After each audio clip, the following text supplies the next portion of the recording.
ओम। श्री योग वासिष्ठ महारामायण उत्पत्ति प्रकरण सर्ग 45। श्री सरस्वती जी बोली, तुम्हारा यह पति विदुरथ सम्रांगण में देह त्याग करके फिर अंतःपुर को प्राप्त कर राजा पद्म का रूप होगा।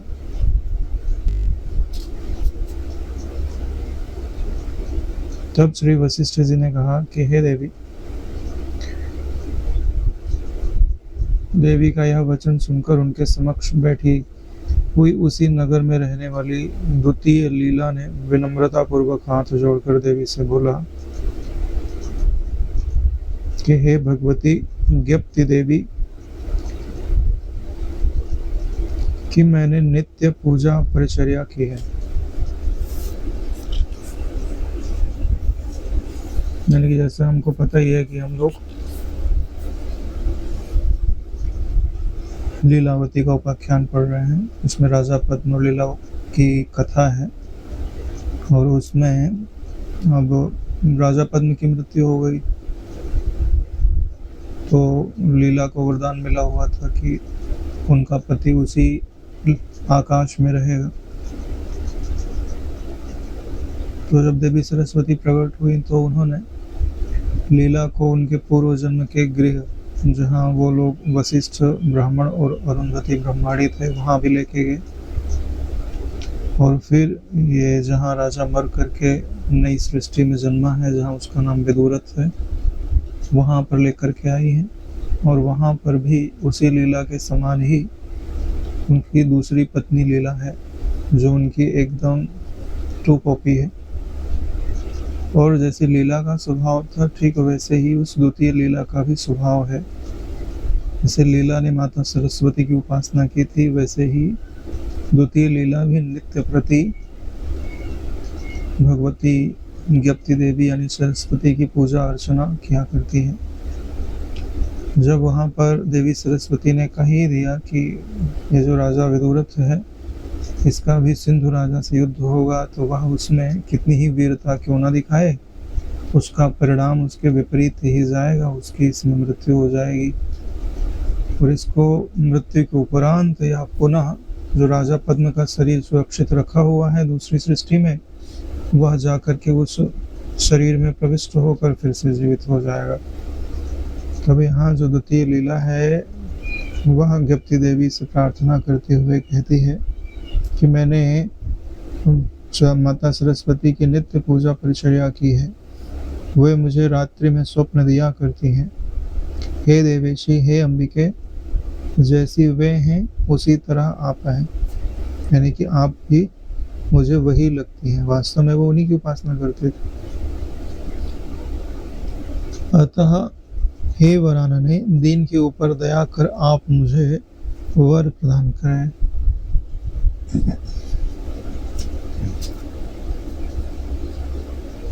जब महापुरुष सामने उपस्थित हो तो वो केवल स्तुति मात्र से भी प्रसन्न होकर आपको वरदान देने में सक्षम होता है, क्योंकि उनको प्रकट करने के लिए ही तो आप तपस्या करते हो। प्रकट हो गए तो सिर्फ प्रार्थना कर लो, नीचे झुक जाओ, क्या पता प्रसन्न होकर वो कुछ ना कुछ बोल ही दें। इसका उल्टा भी होता है कि आपने कुछ अवमानना की तो दंड भी मिल सकता है। कल्प वृक्ष होते हैं ना, अगर संकल्पना है तो लाभ हो सकता है और दुःकल्पना है तो हानि भी हो सकती है।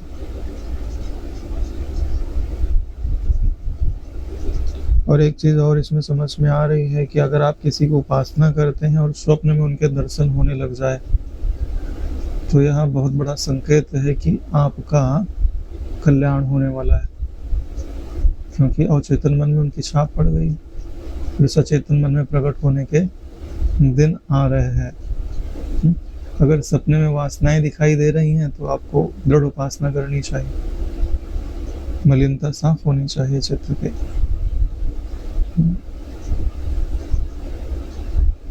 उसी के कारण तो अवरोध है, भीतर में मलिनता है और हम बाहर से आत्मज्ञान का लेप लगा रहे हैं। यही कारण है कि आत्मज्ञान हमारे गहराई में नहीं जा रहा। उसके लिए अंतःकरण को खाली करिए, भीतर से खाली करने के लिए ध्यान किया जाता है। और फिर कुछ छुपी हुई वासनाएं होती हैं जो ऐसे खाली करने से नहीं जाते, उपासना करना पड़ता है। जैसे गिलास में कुछ गंदगी चिपक जाए तो उलट देने पर भी वो निकलता नहीं, उसको मांजना ही पड़ता है। हाँ, तो जो मांजना होता है ना, ये उपासना होता है। वो मांजने के बाद क्या करना पड़ता है? पानी डाल के फिर से उल्टा ही करना पड़ता है। यानी उपासना के बाद, यानी जप के बाद फिर ध्यान करना पड़ता है। ध्यान मतलब खाली करना, दे लेना हो, ठीक है। तो अब दूसरा कहती हैं कि आप मुझ पर दया करके मुझे वरदान दीजिए। तो वशिष्ठ जी कहते हैं कि लीला के द्वारा ऐसा कहने पर ज्ञप्ति देवी ने उसके भक्ति भाव से किए हुए ध्यान एवं पूजा का स्मरण कर, यानी कि जैसे देवता लोग प्रसन्न होते हैं, कैसे प्रसन्न होते हैं? तुम्हारे भीतर तुम्हारी पात्रता टटोलता है कि भाई तुमने जो क्राइटेरिया आदि नीति ने बनाया हुआ है, क्या तुमने उसका पालन किया है? पालन किया है तो पुरस्कार मिलेगा, पालन नहीं किया है तो पुरस्कार नहीं मिलेगा, कोई रियायत नहीं है। हाँ, मार्गदर्शन मिल सकता है, गिफ्ट नहीं मिलने वाला। उस नगर में निवास करने वाली लीला से माता सरस्वती कहती हैं कि हे वत्से, सदैव एक रूप में वर्तमान जीवन भर की अनन्य भक्ति से मैं तुमसे परितुष्ट हूँ। यानी कि तुमने मेरा जीवन भर एक निष्ठ भक्ति की है, अनन्य भक्ति की है, तुम मेरे सिवाय और किसी के आश्रित नहीं रही हो, तो इससे मैं संतुष्ट हूँ। तुम स्वेच्छा अनुरूप, यानी अपनी इच्छा के अनुसार आप और मांग सकते हो। उस देश में रहने वाली द्वितीय लीला ने कहा कि रणस्थली से देह त्याग कर जहां मेरे पति रहेंगे, मैं अपनी इसी देह से वहां जाकर उनकी पत्नी बनी रहूं। इसी देह से, लेकिन क्या वो इसी देह से जाती है? नहीं जाती, लेकिन उसको लगता है कि मैं इसी देह से गई हूं।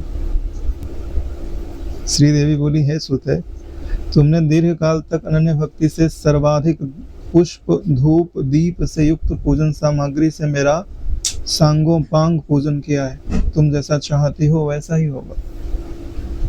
पूजन करने का भी कितना बड़ा फल है, ठीक है। लेकिन यह पूजन केवल बाहर नहीं हो रहा है, भीतर भी हो रहा है। क्यों? सपने में दिख रहे हैं ना। यहाँ तो लोग पूजन करते हैं, लेकिन सपने में उनको घर बार ही आता है, देवता तो कभी आते ही नहीं है। प्रेम होगा जहाँ, वो सपने में आता है नारायण, वो भीतर बैठा होता है। जैसे आप ईश्वर मंदिर जाते हो तो आप ईश्वर की भक्ति थोड़ी करते हो, अपनी इच्छा की भक्ति करते हो। इच्छा की प्रधानता है ना, भगवान से आप इच्छा को मांगते हो, अपनी इच्छा पूरी कराना चाहते हो, तो इच्छा की प्रधानता होती है। तो सपने में इच्छित पदार्थ दिखाई देगा कि परमात्मा दिखाई देगा?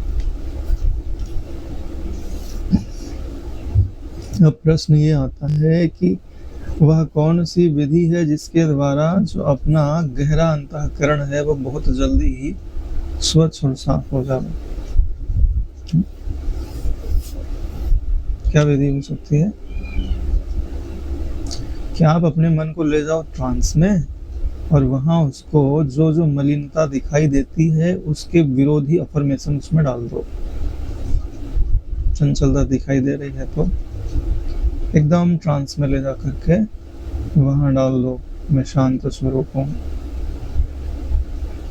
मैं सदैव शांत रहता हूँ, बाहर का वातावरण कितना ही उद्विग्न करने वाला क्यों ना हो। जब आप अपने आप को बोलोगे कि मैं ऐसा हूँ, तो आप वैसा हो जाते हो। क्योंकि जो अवचेतन मन होता है, सबकॉन्शियस माइंड होता है, वह सिर्फ यही भाषा जानता है। वहाँ विकल्प नहीं होता, संकल्प और विकल्प सचेतन मन में होते हैं।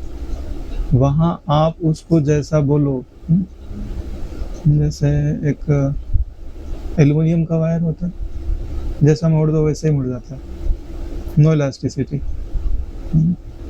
स्टील का हो तो बड़ी दिक्कत है, वापस अपनी जगह पे आ जाता।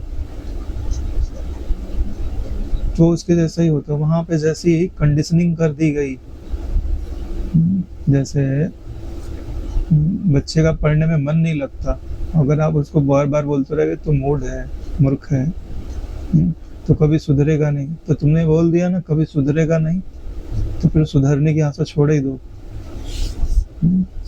कई बार उसका मन शांत होगा, उसके गहरे मन ने पकड़ लिया ना कि मैं सुधर नहीं सकता, तो वो सुधर नहीं सकता। इसलिए अपने भारतीय संस्कृति में क्या विधान है कि यहाँ दुष्ट को भी दुष्ट देखा नहीं जाता और बोला भी नहीं जाता। तो कई बार यही तुम्हारी दृढ़ भावना दुष्टों के हृदय का परिवर्तन कर देते हैं। भगवान बुद्ध ने अंगुलीमाल का हृदय का परिवर्तन कर दिया। हमारे गुरु जी ने कितने लोगों के दिल बदले, कितने नास्तिक आस्तिक हुए। किस कारण हुए? उनका विश्वास है, दृढ़ निश्चय कि नहीं, ये ऐसा है ही नहीं, जैसा मैं देख रहा हूँ वो वैसा है। यही दृढ़ निश्चय है कि उनकी दृष्टि तुम्हारे अंतर मन की गहरे से गहरे प्रदेश में चली जाती है और अपने भाव को जैसा वो देख रहे हैं वैसा बना डालती है।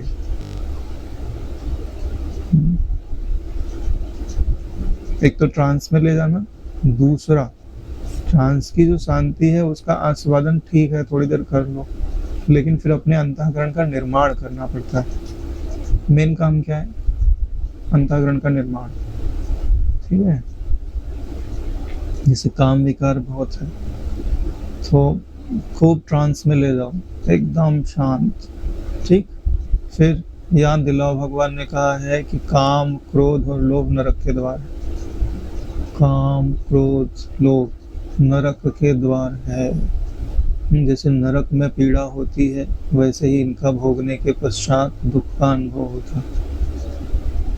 इसमें जो सुख की भावना है वो मेरी है, इसमें सिर्फ दुख है, इसमें सिर्फ दुख है, इसमें सिर्फ चिंता है, इसमें सिर्फ रोग है। ऐसा बोलते जाओ और उसको विजुअलाइज करते जाओ कि सच में रोग है, फिर वो बात तुम्हारे अंदर दृढ़ हो जाएगी।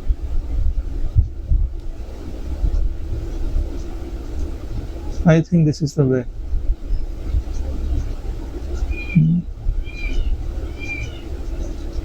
अगर ट्रांस में नहीं लेके जाओगे तो कुछ सचेतन मन तो दुनिया भर के विकल्प कर देता है। इसके लिए ध्यान, ध्यान अपने गुरुजी ने सिखाया है कि ध्यान केवल अकेला ध्यान नहीं, ज्ञान सहित ध्यान। यही हमारे गुरुजी के सत्संग की विशेषता है। अकेला ध्यान तो बहुत सारा समय लग जाए फिर भी कई भी मलिनता बनी रहती है, क्योंकि उनकी मलिनता बिना विचार के नहीं जाती।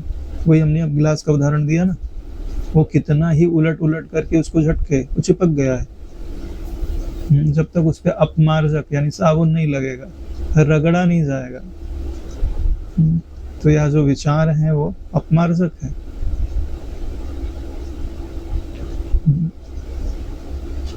ज्ञान की जो भावना है वो जल है, दोनों मिल करके अच्छे से हृदय का मार्जन कर देते हैं।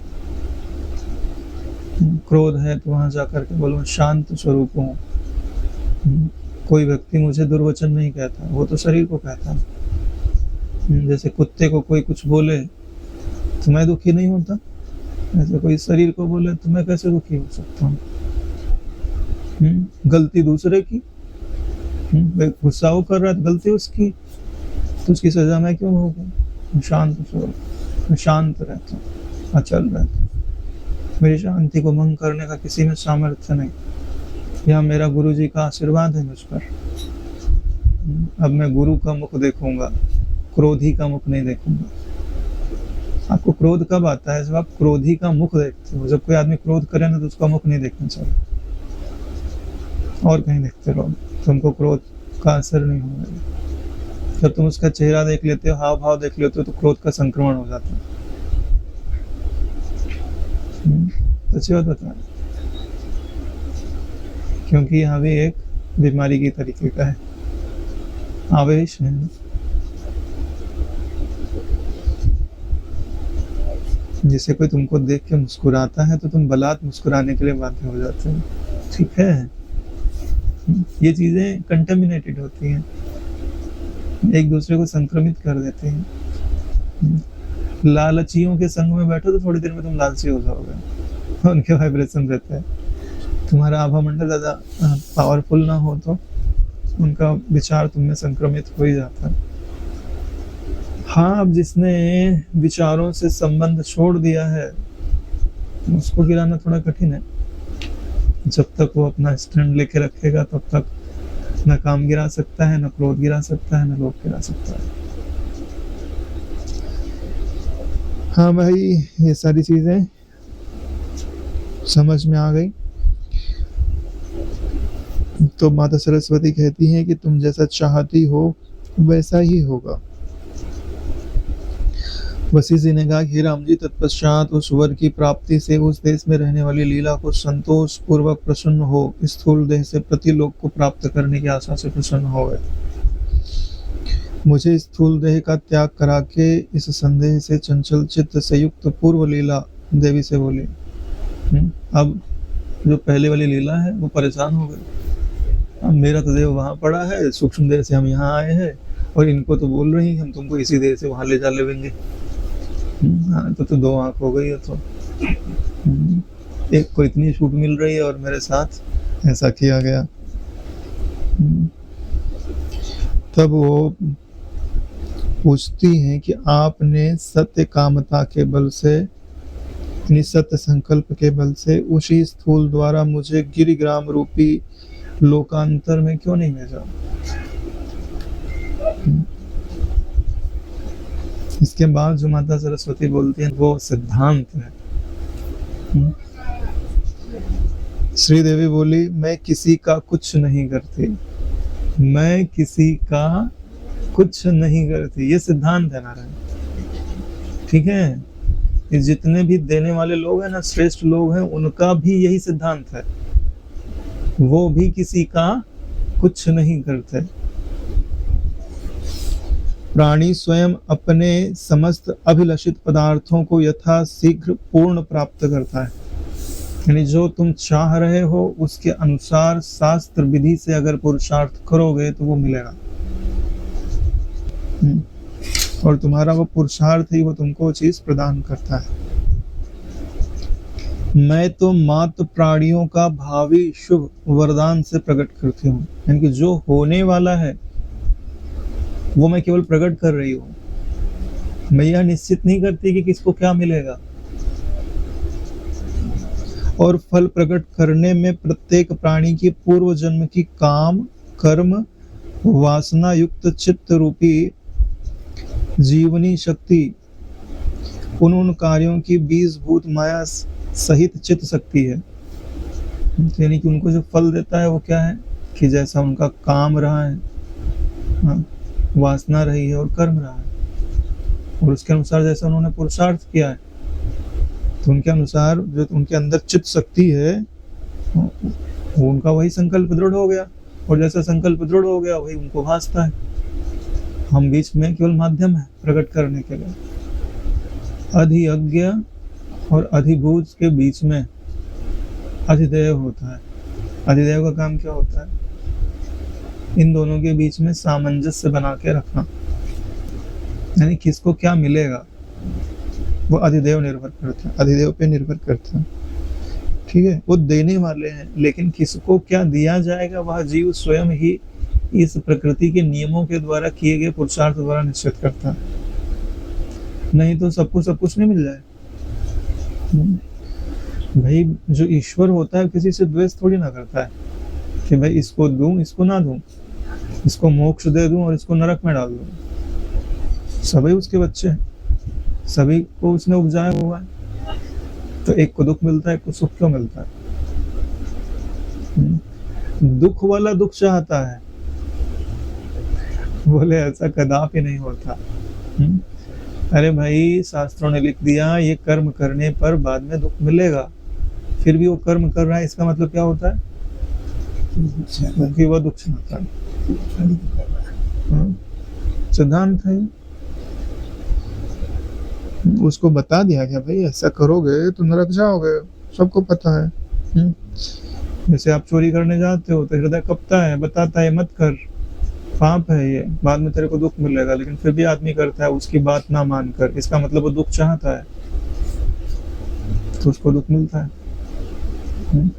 और चोरी कर लेता है तो उसके मन में एक संकल्प बैठ जाता है, क्या मैंने गलत किया तो है, मैंने गलत किया तो है। बोले लेकिन मान लो कि ये कैसे पता चले कि मैंने गलत किया है? कि वही कार्य कोई तुम्हारे साथ करे तो क्या तुमको अच्छा लगेगा? अगर अच्छा नहीं लगेगा तो गलत काम है। जैसे तुम दूसरे का चुरा के लाते हो तो तुमको लगता है कि भाई हम तो अच्छा काम कर रहे हैं। तो अगर कोई तुम्हारे घर पर तुम्हारा मेहनत से कमाया हुआ चीज चुरा के ले जाए और तुमको खुशी हो, प्रसन्नता हो, तो समझो कि तुमने सही किया है। तब तो तुमको दुख होता है ना नारायण। तो इसी को धर्म बोलते हैं कि सबके साथ समान भाव से जो स्थिर रहता है उसको धर्म कहा जाता है। इसलिए मुसलमान वाले बोलते हैं ना सिर्फ मुसलमानों का भला हो, क्रिश्चियन वाले बोलते हैं कि सिर्फ क्रिश्चियनों का भला हो, इसीलिए उसको धर्म नहीं कहा जाता। मनुष्य में तो केवल वसुधैव कुटुंबकम की भावना है, इसलिए इसको धर्म कहा जाता है, जो सिद्धांत मनुष्य मात्र के लिए लागू होता है। जो शक्ति जिस प्राणी की जैसे जैसे प्रकट होती है उसको वैसा फल प्रदात्री वह कर्म अनुष्ठान की हेतुभूत कामना के विषय रूप से स्फुरित होती है। मेरी आराधना में सदैव तत्पर तुम्हारी यदि इस संसार में मेरी मुक्ति हो जाती तो कितना अच्छा होता। ऐसी दीर्घ काल तक जीव शक्ति उदित हुई। यानी कि यहाँ जो पूर्व लीला है, जब ये पूजा करती थी तो क्या मांगती थी? इस जगत से मेरी मुक्ति हो जाती तो अच्छा होता, इस जगत से मेरी मुक्ति हो जाती तो अच्छा होता। तो ये भाव दृढ़ किया उसने, तो नारायण वही प्रकट होगा ना आगे जाकर। इसलिए बोलते हैं ना, सोच समझ के संकल्प करना चाहिए। अब मुक्ति का संकल्प कर दिया तो वही देश थोड़ी ना घूमने को मिलेगा, फिर उसके सिद्धांत अलग हो जाएंगे। जैसे विदुरथ क्यों हारा, सिंधु राजा क्यों जीता? क्योंकि विदुरथ मुक्ति मांगता था और सिंधु राजा भी पूजा करता था इन्हीं की। बाद में सिंधु राजा भी मुक्त होता है, वो अपना जब उसको समझ में आती है बात तो अपने पुत्र को सारा राज्य दे करके वो भी वन में जाता है, तपस्या करता है और मुक्त होता है। जो जिस भाव से इष्ट का आश्रय लेकर के अपने संकल्प को दृढ़ करता है शास्त्र विधि के अनुसार, वह आज नहीं तो कल उस फल को अवश्य पाता है। अब आपको जो चाहिए देख लो, क्या चाहिए आपको। सिर्फ चाहने से काम नहीं होता, उसके पीछे तपस्या लगानी पड़ती है। तपस्या मतलब क्या? अनन्य चाह। चाहने से काम नहीं होता, पूरा चाहना पड़ता है कि उसके सिवाय दूसरी सारी इच्छाएं शांत हो जाए। अलग अलग तरह से मेरे द्वारा प्रबोधित हुई तुम उस युक्ति से साक्षात द्वारा अज्ञान रूप आवरण समाप्त करके स्वच्छ आत्म अवस्थित स्वरूप भाव को प्राप्त किया है। तुम्हारे उसी संकल्प ने मेरे द्वारा तुमको आत्मविद्या का उपदेश दिलवाया है और इसी कारण अब तुम ब्रह्म स्वरूप में स्थित हो। जो स्थिति लोगों को ज्ञान सुनकर बड़ा अभ्यास करने पर प्राप्त होती है, वो एक बार सुना और सिर पे हाथ रख दिया प्राप्त हो गई। मैं वही सत्ता हूँ। ऐसी भावना से दीर्घ काल तक तुम इस पूर्व प्रदर्शित युक्ति से मेरे द्वारा बोधित हुई अपनी चित्त शक्ति के प्रभाव से सदा मुक्त होने की भावना के अर्थ को पाया है। जैसा जिसका पुरुष प्रयत्न चिरकाल तक उदित होता है, वह समय अनुसार उसे वैसा ही फल प्रदान करता है।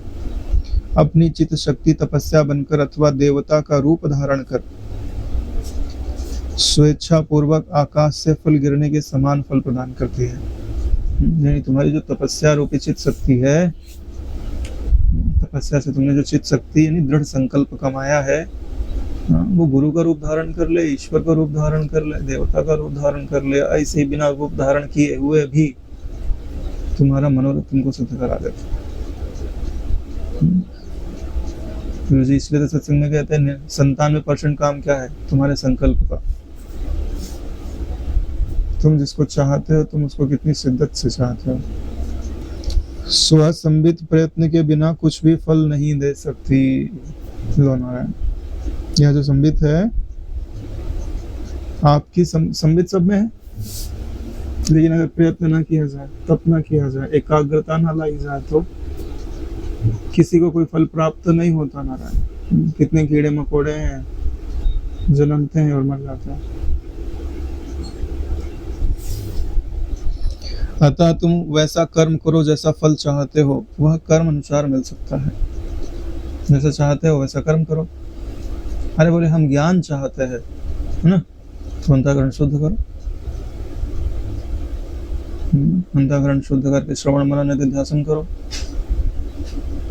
फिर चित्त को समाहित करके समाधि को उपलब्ध हो जाओ। वह समाधि तुम्हारे सारे पाप ताप मिटा डालेगी।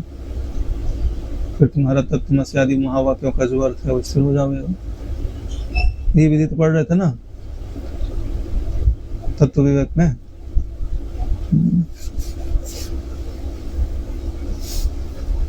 सर्व अंतर्यामी चित भाव पहले रम्य अथवा अरम्य जिस कर्म का विचार करता है तथा प्रयत्न करता है, बाद में उसी की फल रूपी स्त्री का प्रागट्य होता है। अतः तुम चिंतन करो, चिंतन के द्वारा जो श्रेष्ठतम पद है उसे जानो और उसी में प्रतिष्ठित हो जाओ। तुम चिंतन करो, चिंतन के द्वारा जो श्रेष्ठतम पद है उसको जानो कि वो क्या है। अरे भाई, चिंतन विचार करके जो सबसे बड़ा है ना उसको चूज करो ना। जब पाना ही है तो सबसे बड़ा पाओ।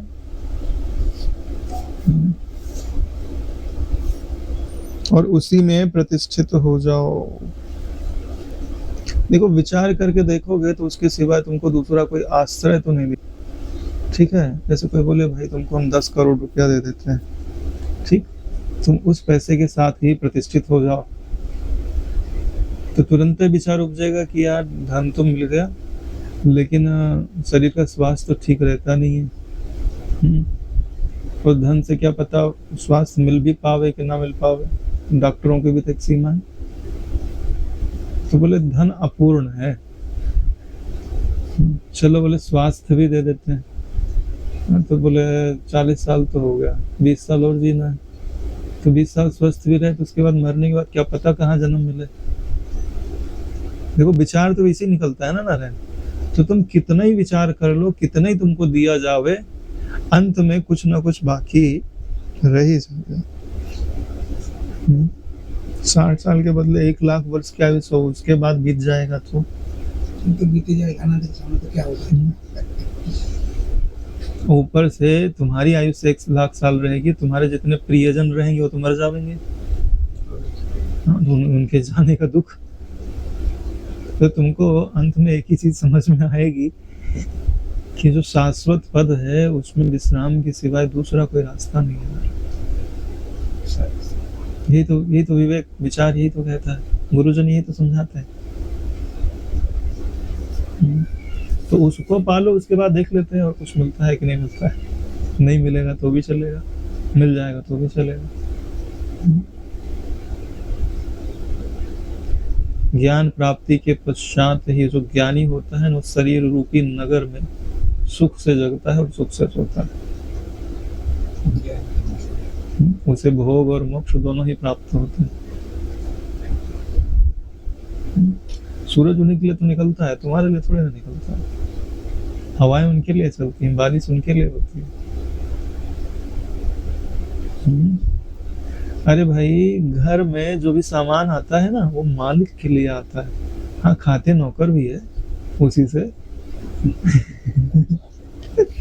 लेकिन आता तो मालिक के लिए है ना। ये जितनी भी चीजें ईश्वर धरती पर बरसाता है ना, वो किसके लिए बरसाता है? अपने भक्तों के लिए, जिनसे वो प्रेम करता है। तो उसी उन अंतःकरणों की तलाश में वो अरबों अंतःकरणों का भरण पालन पोषण करता है कि इनमें से कोई एक मुझे प्रेम करने वाला होएगा। ऐसे भक्ति सिद्धांत ग्रंथों में आता है। जैसे सीपियां होती है ना, सीपी तो सब में मोती नहीं निकलता, लेकिन आदमी पालन करता है तो बहुत सारी सीपियों का करता है, फिर उनमें से किसी किसी में मोती निकलता है। लेकिन अब मोती चाहिए तो करना पड़ता है ना नारायण। ठीक है, 45वां सर्ग ही पूर्ण होता है। आज ही विश्राम लेते हैं। ओम कायेन वाचा मनसेन्द्रियैर्वा करोमि यद्यत् सकलं परस्मै श्री सद्गुरुवे इति समर्पयामि। ओम सहनावतु सहनौ भुनक्तु सह वीर्यं करवावहै तेजस्विनावधीतमस्तु मा विद्विषावहै। ओम शांति शांति शांति। श्री सद्गुरुदेव भगवान